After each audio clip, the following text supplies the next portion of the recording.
আলাইকুম। দাখিল নবম শ্রেণীর প্রিয় শিক্ষার্থীরা, তোমাদের যাদের বাংলা পরীক্ষা রয়েছে তাদের জন্য আজকের এই প্রশ্নটি। আশা করি এই প্রশ্নটি পড়লে হুবহু কমন পাবে। তো তার আগে প্রিয় শিক্ষার্থীরা, তোমাদেরকে একটি কথা বলতে চাই, যারা এখনও আমার চ্যানেলটিকে সাবস্ক্রাইব করোনি, প্রয়োজনীয় প্রশ্ন উত্তর এবং সাজেশন সমাধান পেতে আমার চ্যানেলটিকে দ্রুত সাবস্ক্রাইব করে রাখো এবং লাইক কমেন্ট শেয়ার করে বন্ধুদের কাছে ছড়িয়ে দাও। তো এখন আমরা প্রশ্নটি দেখে নিই। বার্ষিক পরীক্ষা 2024, দাখিল নবম শ্রেণী, বাংলা, নৈর্ভিত্তিক অভিক্ষা প্লাস রচনামূলক, সময় 3 ঘন্টা, পূর্ণমান 100। এখন আমরা পড়ব নৈর্ভিত্তিক অংশ, যেখানে 25 নাম্বার। 1. আগুনের পরশমণি উপন্যাসের বিষয়বস্তু কী? ক. মুক্তিযুদ্ধ, খ. ভাষা আন্দোলন, গ. গণ অভ্যুত্থান, ঘ. 6 দফা। 2. বাংলা ভাষায় ব্যবহৃত মৌলিক স্বরধ্বনি কয়টি? ক. 7টি, খ. 8টি, গ. 6টি, ঘ. 11টি। 3. বর্ণপরিচয় গ্রন্থের লেখক কে? ক. তারাশঙ্কর বন্দ্যোপাধ্যায়, খ. ঈশ্বরচন্দ্র বিদ্যাসাগর, গ. হাসান আজিজুল হক, ঘ. হুমায়ুন আহমেদ। 4. বাবু সাহেবের সম্পত্তি আকাঙ্ক্ষা ফুটে উঠেছে যে চরণে, তা হচ্ছে: বাবু কহিলেন, বুঝেছ উপেন, এ জমি লইব কিনে, পেলে 2 বিঘে প্রস্থ ওদিকে সমান হইবে টানা, এ জগতে হাই সে বেশি চাই যার আছে ভুরি ভুরি। নিচের কোনটি সঠিক? ক. 1-2, খ. 2-3, গ. 1-3, ঘ. 1-2-3। 5. এক বা একাধিক ধ্বনি বা বর্ণ মিলে কোন অর্থ প্রকাশ করলে তাকে কি বলে? ক. পদ, খ. শব্দ, গ. ধাতু, ঘ. প্রকৃতি। 6. বাক্যে যার সম্পর্কে কিছু বলা হয় তাকে কি বলে? ক. বাক্য, খ. উদ্দেশ্য, গ. বিধেয়, ঘ. প্রসারক।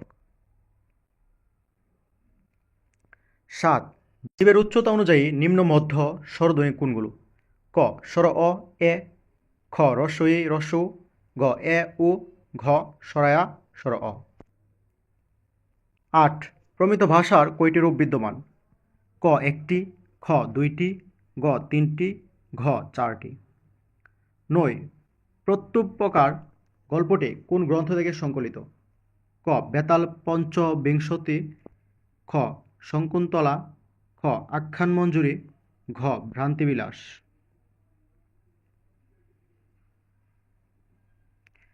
10. সাগরবেষ্টিত ইংল্যান্ড আসলে কি? ক. উপদ্বীপ, খ. দ্বীপ, গ. উপত্যকা, ঘ. প্রবালদ্বীপ। 11.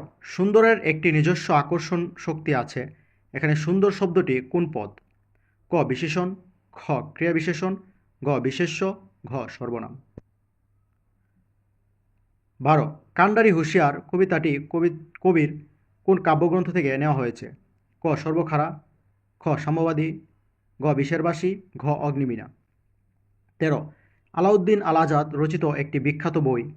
ক. তিতাস একটি নদীর নাম, খ. আরেক ফাল্গুন, গ. পদ্মা নদীর মাঝি, ঘ. কর্ণফুলী। 14. বাংলা স্বরবর্ণ কয়টি?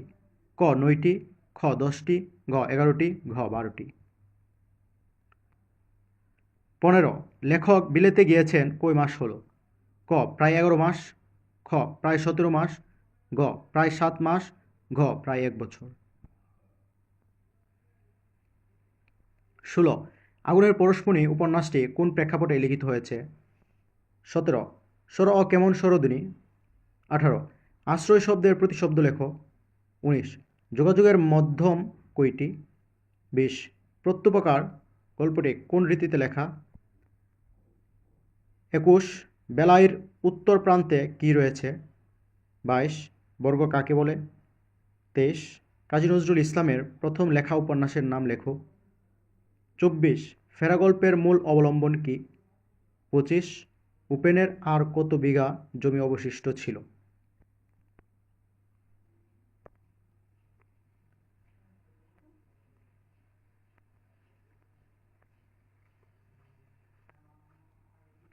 এখন হচ্ছে রচনামূলক অংশ, এখানে থাকবে 25 নাম্বার। তো সংক্ষিপ্ত উত্তর প্রশ্ন প্রথম। 1. যোগাযোগ বলতে কি বোঝায়? 2. উপেন ভূস্বামীকে তার জমিটুকু দিতে চায় না কেন? ৩. বিলেতে ৭৫০ দিন এই বিবরণীতে লেখক লন্ডনের কী কী বিষয় বর্ণনা করেছেন? ৪. আবেগ শব্দ বলতে কী বুঝো? ৫. অভিধান কাকে বলে? ৬. মতিন সাহেবের স্ত্রী সুরমা বদিউল আলমকে কেন চলে যেতে বলে? ৭. বিবরণমূলক রচনাতে কী ধরনের বিবরণ থাকে? ৮. বিশেষণ কাকে বলে? উদাহরণসহ লেখো। ৯. আলেফ কেন নিজেকে যুদ্ধে যাওয়া নিয়ে প্রশ্ন করেছে? ১০. ডেমাস্কাস নগরী সম্পর্কে কি জানো এবং এটি কোন দেশে অবস্থিত?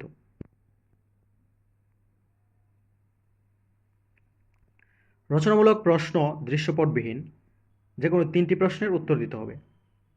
১১ নং, বিশেষ্য কাকে বলে? নিচের বাক্যগুলোতে বিশেষ্য শব্দ প্রয়োগ করো। ১ নাম্বার, রবীন্দ্রনাথ তো আর দুটো হয় না। ২ নাম্বার, তার ভিতরে মানুষ জেগে উঠল। ৩ নাম্বার, সৎ একটি মহৎ গুণ। ৪ নাম্বার, তরুণ জয় অভিসম্ভাবী।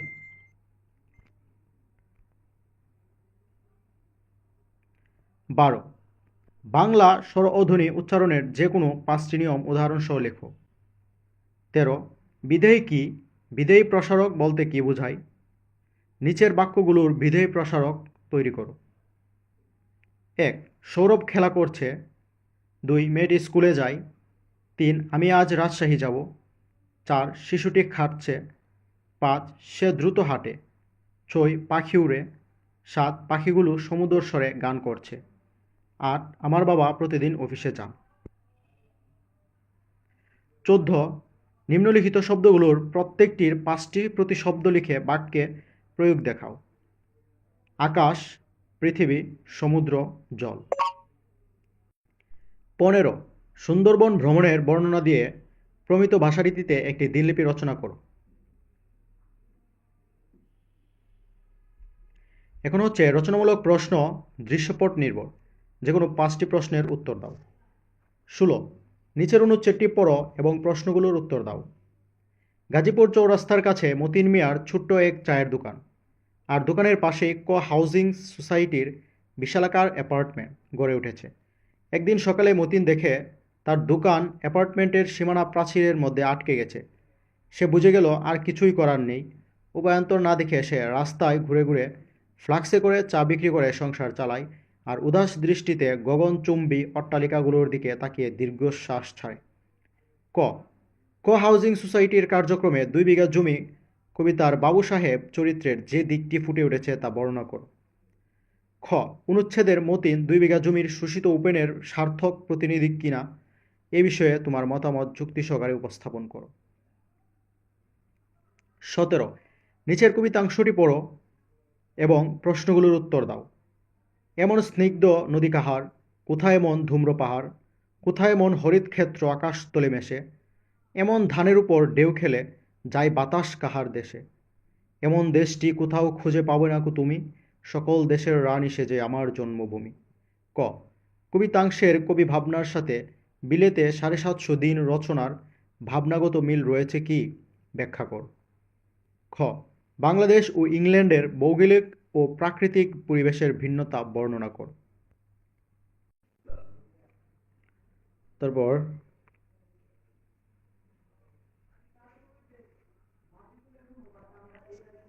১৮.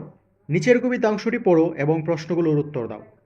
সতত হেন তুমি পরমোর মনে, সতত তোমার কথা ভাবিয়ে বিরলে, সতত যেমতি লোক নিশার স্বপনে, শুনে মায়া মন্ত্রধ্বনি তব কলকলে, জুড়াইয়ে কান আমি ভ্রান্তির ছলনে, বহু দেশ দেখিয়াছি বহু নদ দলে, কিন্তু এ স্নেহের তৃষ্ণা মিষ্টেকার জলে, দুগ্ধ শ্রুতরূপী তুমি জন্মভূমি স্তনে।